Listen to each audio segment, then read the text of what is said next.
Hello दोस्तों। आज हम बात करने वाले हैं 100 माइनस एज का। वेल्थ मैनेजमेंट में एक रूल है कि अगर किसी की एज 30 है तो 100 माइनस 30 इज इक्वल टू 70। तो 70% ऑफ द पोर्टफोलियो जो होता है वो इक्विटी में होना चाहिए और 30% जो कि एज है उतना पोर्टफोलियो आपका डेट में होना चाहिए।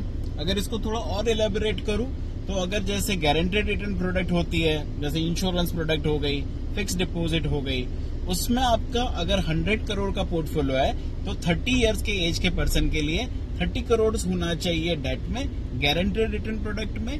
और बाकी का जो 70% पोर्टफोलियो है, मतलब कि 70 करोड़, वो होना चाहिए इक्विटी।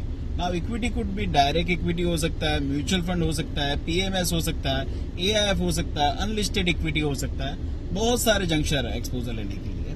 बट मोटा मोटा कहा जाए तो ये रूल का मतलब होता है कि जितनी आपकी उम्र है उतना आपका पोर्टफोलियो होना चाहिए विदाउट रिस्क।